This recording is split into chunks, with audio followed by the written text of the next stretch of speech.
Anaesthesia प्रिपरेशनसाठी आपल्याला थोडीफार तयारी लागते. आता ह्यामध्ये आपण कुठल्या प्रकारचा अॅनेस्थेशिया देतोय आणि कुठे अॅनेस्थेशिया देतो हे जाणून घेणं सगळ्यात महत्त्वाचं. कुठल्या टाईपचा अॅनेस्थेशिया देतो, एकतर local anaesthesia, local plus sedation, किंवा रिजनल अॅनेस्थेशिया ज्याच्यामध्ये स्पायनल, इपिड्युरल, ब्लॉक्स, किंवा जनरल अॅनेस्थेशिया, किंवा combination of all 1 or 2 types of anaesthesia. Proper preparation will prevent poor performance. आपल्याला जर का चांगला परफॉर्मन्स हवा असेल तर आपली तयारी अतिशय जोमाने आणि व्यवस्थित पद्धतीने असली पाहिजे. आपण अॅनेस्थेशिया कुठे देतो? ऑपरेशन थिएटर बद्दल तर सगळ्यांनीच ऐकलेलं आहे. तिथली टीम अतिशय सज्ज असते आणि प्रत्येक वर्षानुवर्ष त्यांनी तिथे काम केलेलं असतं. त्याच्यामुळे तिथल्या टीमला सपोज तुम्ही मास्क आणून द्या किंवा अंगो आणून द्या किंवा अजून एखादा नवीन गॅजेट्स जे काही आपण वापरतो आहे ते आणून द्या म्हटलं की ते अप्रोप्रिएट ठिकाणी आणून देते. पण ज्या वेळेला तुम्ही अॅनेस्थेशिया आउटसाइड ऑपरेशन थिएटर देतो, जसं की cath lab, endoscopy, radio diagnostic procedure, minor ओटी सारखे कुठे आपण करत असू, किंवा सिटी स्कॅन, MRI, IVT, इथे मोस्टली करून बच्चू केसेस घेतले जातात. तिथे आपली तयारी थोडीशी कमी पडते आणि त्या ठिकाणी आपल्याला मिसहॅप्स होण्याचे चान्सेस जास्त असतात. तर इथे आपण कशा पद्धतीने तयारी करायची हे आपण जाणून घेऊ. 10 golden rules of anaesthesia. I repeat, 10 golden rules of anaesthesia. ह्या अतिशय महत्वाची आहे. ही तयारी आपल्याला प्रत्येक केसला, प्रत्येक ओटी मध्ये किंवा ऑपरेशन थिएटरच्या बाहेर जिथे कुठे आपण ओटी असिस्टंट किंवा ओटी स्टाफ म्हणून जातो, ही तयारी आहे की नाही हे बघणं गरजेचं आहे. याने आपण कुठल्याही प्रकारचा मिसहॅप न होऊ देऊ ही बाब बघू. आता ह्या 10 गोष्टी लक्षात ठेवणं म्हणजे थोडंसं कठीण काम आहे. तर मी अगदी सोपं करते त्याला. त्याचा निमोनिक्स आहे अॅनेस्थेशिया. त्याच्या स्पेलिंग मध्येच त्याचं एलॅबोरेशन केलेलं आहे. A stands for assessment and preparation of patient. N stands for nail per mouth. E stands for equipment and drug check. S stands for working suction. T stands for tipping or tilting table. H stands for have a vein open. E for evaluate the vitals. S for somebody to help. I for intubation and A for airway clearance. आपण एक एक गोष्ट महत्त्वाची बघूयात. Assess the patient and prepare the patient well. Rote sir, Borgaonkar sir आणि सगळ्यांनी, प्रमोद सरांनी हे एकदम सुटसुटीत सांगितलं आहे. पेशंटने चेक करणे, ऑपरेटिव्ह प्रोसिजर कुठली आहे, आजच आहे का हे चेक करणे, side of operation, right, left, mostly डोळा किंवा लेफ्ट ह्याच्यामध्ये कन्फ्युज होतो. So side of operation, concern घेतले गेलेली आहे का, रिटर्न कन्सर्न किंवा हायरिस्क कन्सर्न एखाद्याला लागत असेल किंवा पोस्ट ऑफ व्हेंटिलेटर सपोर्ट लागत असेल तर हे नातेवाईकांशी चर्चा केली गेली आहे आणि ती रिटर्न घेतली गेली आहे का, प्री ऑफ लॅब टेस्ट किंवा वर्कअप सगळ्या गोष्टी आहेत का, अॅनेस्थेशिया इव्हॅल्युएशनच्या वेळेला काही सांगतात कार्डिओलॉजिस्ट ओपिनियन किंवा हायर इन्व्हेस्टिगेशन आपल्याला लागतात तर त्या सगळ्या आल्या गेल्या आहेत का, त्याचा फॉलोअप घेतलं गेले का. ज्वेलरी, प्रत्येक पेशंटची ज्वेलरी, अंगठी असते किंवा पैंजण असते, जोडवे असतात, ह्या गोष्टी निघल्या जात नाही तर ह्या काढणे अतिशय महत्वाचे आहे. एक तर ही व्हॅल्युएबल गोष्ट आहे, ती हरवली तर पेशंटचं नुकसान होईल. दुसरं, आपण कॉटरी वापरतो ओटी मध्ये तर करंट मे पास आणि त्याच्याने अजून ऍडिशनल इंजुरी होऊ शकेल. ऑपरेशन ज्या जागेचं आहे त्याचं पार्ट प्रिपरेशन व्यवस्थित केलेलं आहे का, आणि if it is a major procedure तर आपल्याला ब्लड लागू शकतं का, ब्लड अवेलेबल आहे का, कुठल्या ब्लड बँक मध्ये आहे आणि किती वेळामध्ये ब्लड आपल्याला अवेलेबल होऊ शकतं, ही गोष्ट सगळ्यात अधिक महत्वाची बघायची. त्यानंतर second stands for N. N is for nil by mouth किंवा पेशंट एनबीएम आहे का. इव्हन पेशंट लोकलसाठी जरी असेल, कुठल्याही कोपऱ्यामध्ये जरी आपण छोटीशी केस म्हणून जरी घेत असू तरी पेशंट एनबीएम आहे का हे महत्वाचं. सॉलिड फूड साठी 8 hours, क्लिअर लिक्विड साठी 2 hours एनबीएम इसेन्शियल आहे. इक्विपमेंट्स आणि ड्रग चेकलिस्ट, एकदम हाय पंडू गॅजेट्स, मॉड्युलर ओटी आणि सगळ्या गोष्टी आपल्याकडे अवेलेबल आहेत, पण आपण ते रोज ते चेक करतो का. टेक्नॉलॉजी आणि टेक्निकल फेलियर ह्या गोष्टी are known to happen, but to check it every day is our duty. तर कुठलीही हायर एंड मशीन किंवा बेसिक बॉइल्स मशीन जरी असेल तरी तुम्ही ती चेक केली आहे का, बेन सर्किट तिथे लावल्या गेलं आहे का, इनहेलेशन एजंट जर का आपण वापरत असू तर ते भरल्या गेले आहेत का, तिथनं काही लीक नाहीये ना, मशीन मधनं कुठनं लीक नाहीये ना, मॉनिटर लावल्या गेले आहेत का, ऑक्सिजनचा पोर्ट ऑक्सिजनलाच लागला गेला आहे का, नायट्रसचं जे कनेक्शन आहे हे नायट्रसच्याच ह्याला जोडल्या गेलं आहे का. सक्शन साईडला तुम्हाला दिसत असेल तर suction whether it is working or not has to be check daily. प्रत्येक मशीनचं एक लीक टेस्ट किंवा ऑक्सिजन टेस्ट हे सगळं असतं. वेन यू क्लिक, जसं आपण अँड्रॉइड फोन्स आजकाल वापरतोय त्या पद्धतीने if you just go on clicking there will be coming certain instructions. ते इन्स्ट्रक्शन्स फॉलो करत गेलं तर तुमच्या मशीनचं चेकलिस्ट होऊन जाते whether the machine is working properly or not. Again, preparing a trolley for general anesthesia किंवा local anesthesia, but a well-equipped trolley should be always kept beside. तर ह्याच्यामध्ये laryngoscope, always have 2 sets of laryngoscope, airway, mask म्हणजे appropriate set. Pediatric केस असेल आणि तुम्ही 5 नंबरचा mask ठेवला तर ही व्यवस्थित तयारी नाही. पिडियाट्रिक केसेस असेल तर पिडियाट्रिक साईजचेच मास्क ठेवणे, आणि एखादा खूप जम्बो हायटेड एकदम 130 किलोचा पेशंट असेल त्याला तुम्ही 3 नंबरचा मास्क किंवा एअरवे ठेवला तर ही पण तयारी बरोबर नाही. तर त्या पेशंटला कुठला साईजचा मास्क कुठला साईजचा एअरवे लागतो हे महत्वाचं. बुजी, स्टेथोस्कोप, बऱ्याचदा 10 थिएटर्स असतात, त्या कुठल्या तरी 2 थिएटरमध्ये तुम्हाला स्टेथो सापडतो. ऐन वेळेला ज्या वेळेला आपण ट्यूब टाकते, एखाद्या ज्युनियरने इंट्युबेट केलं, इसोफेजियल इंट्युबेशन झालं, स्टेथो शोधायला 2 ठिकाणी पळावं लागतं. So every time there has to be stethoscope, airway equipments, laryngo, supraglottic airway devices, endotracheal tubes, all sizes of in IV cannula, even pediatric पासून सगळ्या गोष्टीचे IV cannula 2-2 सेट्स मध्ये अवेलेबल असणे गरजेचे. स्टिकिंग अतिशय महत्वाची गोष्ट आहे आणि आपण बऱ्याचदा विसरून जातो. So that has to be ready. Crash card रोज आलं की अगदी रंगीत चित्र बघायला छान वाटतं. रोज कालच तर मी बघितलं, अजून परत काय बघायचं. पण रात्रीतनं एखादी इमर्जन्सी केस झाली, त्याला रिससिटेशन लागलं, अरेस्ट झाला किंवा काही झालं, आणि त्यावेळेला तुम्ही मॅक्झिमम नंबर ऑफ ड्रग्स त्याच्यातनं वापरले गेले, अट्रोपिन, ॲड्रिनालिन, कॅल्शियम किंवा जे काय आहे, पण ते परत तिथे रिप्लेस झालेत का? दुसऱ्या दिवशी सकाळचा माणूस काय म्हणेल, रात्री तर मी चेक करून गेलो, पण नेक्स्ट डे तिथे आहे की नाही हे बघणं परत आपलं गरजेचं आहे. IV fluids and all your baskets should be full of 3-way cannula, extra sets, blood sets, IV sets and everything.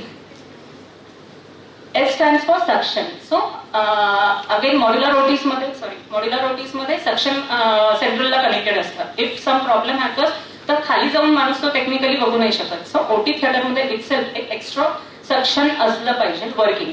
Along with this there has to have a suction catheter. 8 number, 10 number, 12 number, 14 number सगळ्या साइजेसचे suction catheter सुद्धा available पाहिजे.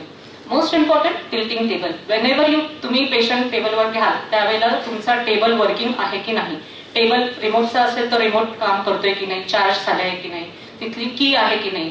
बऱ्याचदा आपण एक थिएटरमधून दुसऱ्या थिएटरमध्ये जातो तर ते सपोज टिल्टिंग टेबल असेल त्याची की तिथे नसते, लावलेली नसते.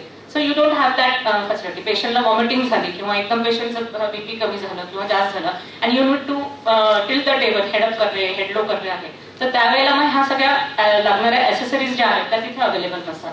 एखादा जाडाजुडा पेशंट तुम्ही टेबलवरती घेतला तर आपल्याला आपल्या ओटी टेबलची कॅपॅसिटी माहिती असणं गरजेचं आहे. त्या टेबलची कॅपॅसिटी 100 किलोचा घेऊ शकतो, 130 किलोचा पेशंट ह्या टेबलवरती आपण घेऊ शकतो, हे आपल्याला त्याच्यावरनं कळतं. आणि लिथोटॉमी पोझिशन देताना किंवा हात जेव्हा आपण साईड आर्म्स मध्ये लावतो त्यावेळेला बेल्ट्स अवेलेबल आहेत का, बेल्ट्सनी ते बांधणं व्यवस्थित. कारण एकदा तुम्ही अॅनेस्थेशिया दिला, पेशंट रिलॅक्स होतो आणि लिम्स खाली पडतात, त्यावेळेला ओटी मध्ये ट्रॉमा होऊ शकतो. So you need to have the belts, tilting table, tape, key and remote readily available.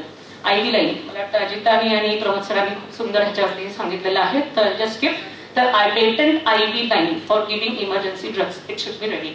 आणि ओटी मध्ये आपल्याला हे असतं, पण ज्या वेळेला तुम्ही कॅथ लॅब मध्ये असता किंवा MRI ला तुम्ही जाता आणि डायरेक्टली जाऊन तुम्हाला पेशंट इंड्यूस करायचा असतो आणि टम्म हात फुगलेला असतो, पेशंट तो वेळेस कन्व्हर्जन मध्ये असणार किंवा काही असणार.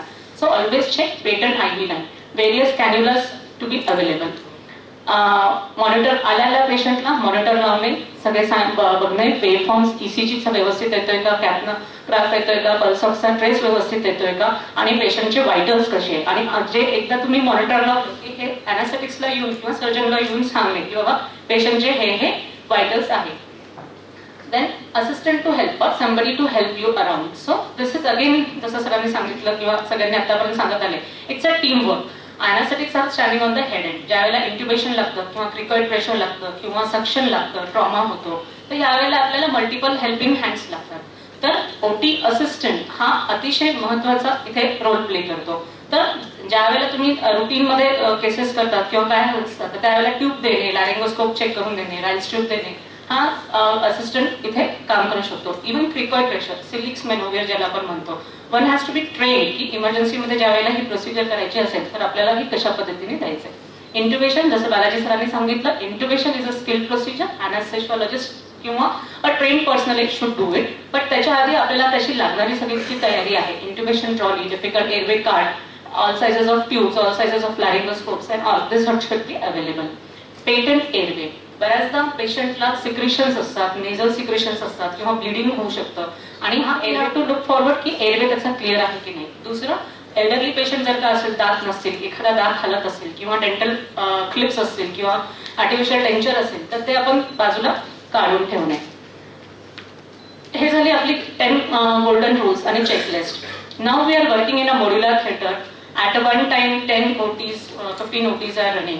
पण सगळे हाय फंडू, हायर अँड गॅजेट्स आपल्याकडे आहे, पण काही बेसिक गोष्टी आपल्याकडे असणं आणि रोज ते चेक करणं अतिशय महत्वाचं. त्यातलं म्हणजे डिफिब्रिलेटर. आय थिंक प्रमोद सरांनी भरपूर डिटेलमध्ये सांगितलेलं आहे. कुठेतरी कोपऱ्यामध्ये ठेवलेलं असतं आणि मग ते ज्या वेळेला लागेल त्यावेळेला काढायचं किंवा दिवाळी दसऱ्याला त्याला फक्त हळद कुंकू लावायचं, अशा प्रकारे हे ठेवलं गेलं नाही पाहिजे. तर this has to be charge. Plug strips येत आहेत का, आणि त्याचं बाहेर ज्या एखादा क्रिटिकल पेशंट ज्या वेळेस तुम्हाला माहिती आहे लागणार आहे तर त्याचे पॅडल सुद्धा बाहेर काढून ठेवणे आणि त्याला जेली सुद्धा लावून ठेवणे. ऑक्सिजन सिलेंडर, सेंट्रल O2 101% सगळ्या OT मध्ये असतात, बट OT मध्ये सुद्धा किंवा peripheral out of the OT you have to have an oxygen cylinder extra. ह्याला प्रेशर गेज पण असणं गरजेचं आहे, फ्लो मीटर सुद्धा असणं गरजेचं आहे आणि एक ट्युबिंग असणं गरजेचं आहे. जेणेकरून सेंट्रल ऑक्सिजन कुठल्या कारणानिमित्त फेल झालं किंवा चालू करायला वेळ झाला तर त्यावेळेचा जो हायपॉक्स जे आहे तो आपण अवॉइड करू आणि OT मधलं अवेलेबल जे सिलेंडर आहे ते आपण वापरू शकू. Ambu bag, reservoir, chair circuit आणि reservoir bag, the life saving equipments I will sell. Ambu bag, फक्त अंबू बॅग असणं हे नाहीये. चेक केली का अंबू बॅग OT मध्ये हो आहे, पण फक्त त्यावेळेला बॅग असते, मास्क नसतो किंवा ट्युबिंग नसते किंवा रिझर्वायर बॅग नसते. तर हा कम्प्लीट सेट आहे की नाही हे बघायचं. त्यानंतर चेअर सर्किट आणि bench circuit. Even higher end machine मध्ये क्लोज सर्किट मध्ये मोठे मोठे हे आहेत, पण सपोज ते नाही झालं किंवा मशीन टेक्निकल एरर आली आणि फेल झाली तर यू नीड टू हॅव दिस हँडी. ह्यामध्ये तुम्हाला एक पिवळं नॉझल दिसत असेल चेअर सर्किटच्या टिपला लावलेलं. तर हे इथे चूक अशी होते की बऱ्याचदा ते जे हे आहे नॉझल ते तसंच राहतं आणि त्याच्या समोर मास्क लावला जातो. तर ज्यावेळेला तुम्ही पेशंटला व्हेंटिलेट करायला घेता तर ते व्हेंटिलेट होत नाही आणि आपल्याला असं वाटतं अरे कशामुळे पेशंट व्हेंटिलेट होत नाही. तर हे लक्षात ठेवणं गरजेचं आहे की ते पिवळं जे टिप आहे that you have to remove. बऱ्याचदा ते मोठ्या बेंच सर्किटला ट्रान्सपरंट ह्याच्यामध्ये येतं, त्याच्यामुळे ते लक्षात येत नाही. रेड कलरचं असेल तर it is just like a cap. You need to remove that and then use mask over that. बाकी स्पेशल ठिकाणी आपल्याला paediatric equipment kits, difficult airway kits, fibre optic इंट्युबेशनचा सेट, रिजनल अॅनेस्थेशियाच्या वेळेला nerve locator, needles, local anaesthesia, USG machine, spinal tray आणि central लाईनचा tray, अशा पद्धतीने स्पेसिफिक ऑपरेशन, स्पेसिफिक तयारी. डिफिकल्ट एअरवे कार्टमध्ये क्रिकोथायरॉइडेक्टॉमीचा जो सेट आहे तो अतिशय महत्वाचा आहे आणि सुप्राग्लॉटिक एअरवे डिव्हाइसेस. फायबर ऑप्टिकच्या तयारीच्या वेळेला screen, white balance, scope, the scope has to be clean very well. Then local जे आपण ट्रान्सट्रक्चरल देतो त्यावेळेला ते आहे का नाही. रिजनल अॅनेस्थेशियाच्या वेळेला अगेन हा स्टराईल ट्रे, स्टेमिप्लिक्स नीडल दोन्ही तिन्ही प्रकारच्या, USG मशीन चार्ज आहे की नाही हे सगळं बघणं गरजेचं आहे. कुठलीही चांगली रेसिपी आपल्याला बनवायची असेल तर अतिशय तयारी लागते आणि एवढी सगळी तयारी केली आणि टेस्ट करायला गेलो तर त्यावेळेला मीठ कमी असतं तर त्याचा तुम्हाला टेस्ट लागणार नाही, तुमची सगळी मेहनत वायाला जाईल. सिमिलरली अॅनेस्थेशिया प्रिपरेशन मध्ये सुद्धा मीठ, that is salt, it is very essential. Suction, airway, laryngoscope and tube. So my take home message is, गेल्या 2 वर्षांमध्ये चव लागत नसेल तर आपण OT-PCR करतो आणि अॅनेस्थेशिया प्रिपरेशन मध्ये जर का आपलं मीठ कमी असेल तर आपण OT-PRCचा कोर्स करून घ्यावा. धन्यवाद.